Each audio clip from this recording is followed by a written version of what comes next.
what I'm going to be going over here is the changes that have been implemented after update 1. Or after preview 1. This is preview 2. So items. The first thing is docents with old armor potion kits applied should once more show their appearances. They have chronic problems with docents showing up, right? What's up with that? Quests fixed a scaling issue with the monster stats in the following quest. Tower of Frost, memory lapse, kind of a big deal. Another man's treasure. Interesting. I don't know why that's those. Maybe that's why those 12 quests are such a pain in the butt. I don't even do them. So now I know why those quests are such a pain in the butt. Apparently there was a scaling issue. Maybe I'll start doing them again. Don't you think those quests are hard? You know, compared to other quests at their level? I'm just like, whatever, I'll do some other quests. I don't need anything from them. Oh, I didn't try tumbling backwards to fix it. That's a backup cheer. I'll take it. Zuabi now bestows and resolves against the Demon Queen, the 6-player pre-raid, and Zuabi's Revenge, the 12-player raid separately. Now bestows them separately. What does that mean? You are now only required to complete against the Demon Queen once per life. Oh, damn! That is awesome! In order to play Zuabi's Revenge, in other words, the pre-raid just once, you can do the raid anytime you want. That is so great! Because the pre-raid, you know, it's kind of a long run out there, and, you know, it's not a super long quest, but wow, that is really cool. Against the Demon Queen is no longer restricted by raid timer. Nice, so people that like that one, because it's good XP. You know, if you don't mind the run out there, it's good XP. Raid timer bypass hourglasses now work properly on Zuabi's Revenge. Didn't know that was an issue. The 64-bit game client is now the default choice for new installs.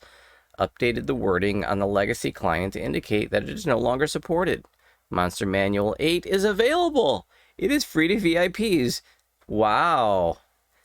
Monster Manual 8 has categories for the following monster types: Griffin, Satyr, Goblin, Animated Objects, Living Spells, Gnome, Harpy, Merilith, Forge Wraith, and White.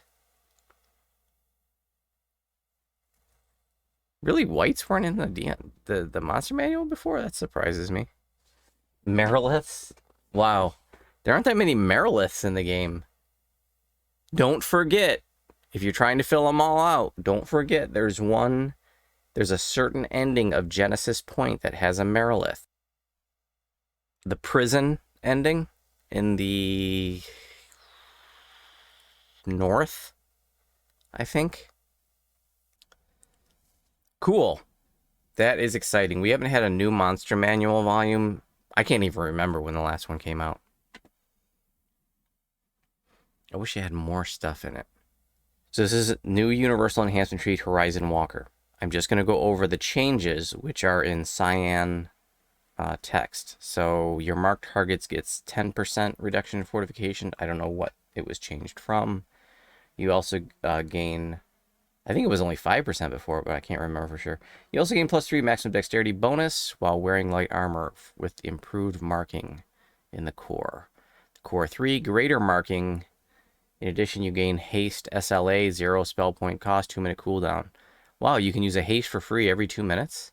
I wonder what the caster level is on that. That's pretty cool. It's probably character level. A 0 spell point cost haste SLA that you can use every 2 minutes.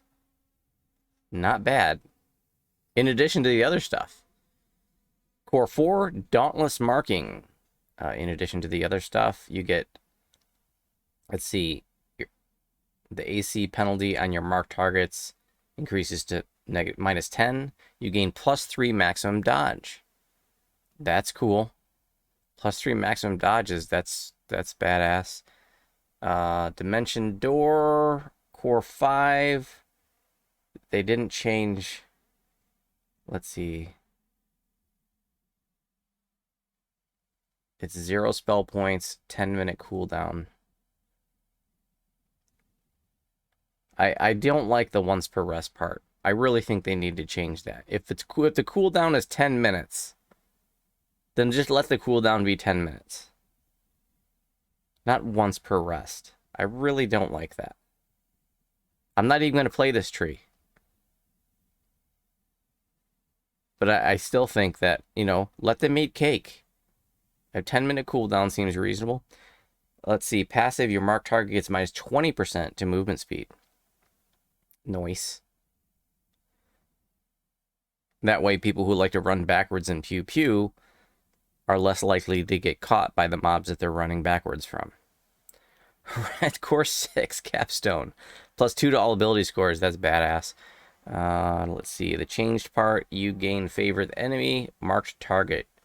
You always consider marked targets to be favorite enemies and deal extra damage to them. That is badass. And does that work on raid bosses? I've never played with, you know, I don't do melee or ranged. I've never dealt with, like, favorite enemies. But does that work on raid bosses? Does that work on bosses' favorite enemies? Because if so, damn.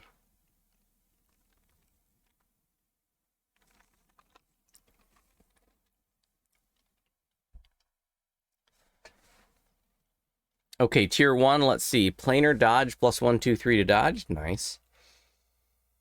That's the only thing changed in tier 1. Tier 2...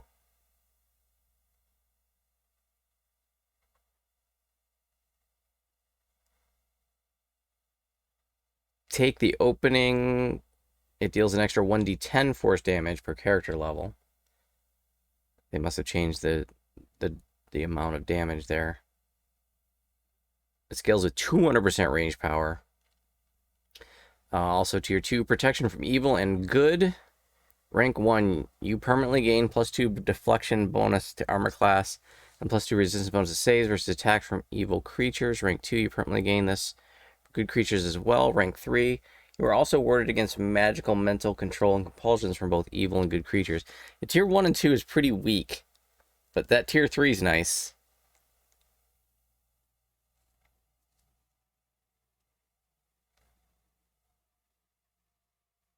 It doesn't make any sense, because how could rank 3 be 2 action points? But being warded against mental control and compulsions from both evil and good creatures, that's not bad. In any event, moving on to tier 3. Hunter's Focus. If Archer's Focus is enabled, remaining stationary for 6 seconds grants you 1d4 + 4 stacks of Archer's Focus. This can trigger once per time you remain stationary. Seems like a word's missing there. Let's see. Under Tenacious Hunter, they changed the tier. It was tier 4 in preview 1. Okay, in tier 4, we have Walker Training 2. You get +2 to attack and +2 to damage longbows and shortbows. Walker's Guidance is a tier change. It was in tier 5 in preview 1. Now it's tier 4.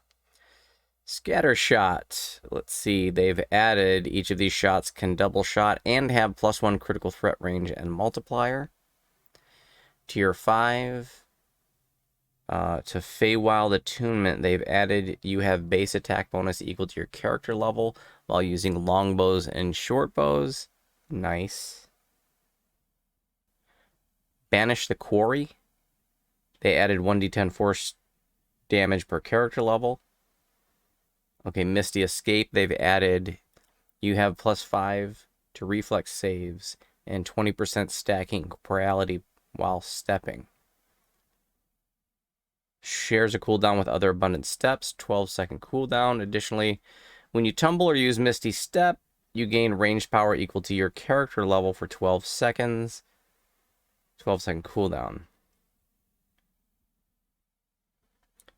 Wow, we're going to have some archers Misty stepping all over the place. Power Shot. When you critically hit an enemy with Mini Shot or Scatter Shot, that enemy takes 1d4 force damage per character level that scales to 200% range power. We'll be doing a lot of force damage these guys, I tell ya. Well, that looks like the changes to Horizon Walker. There you have it.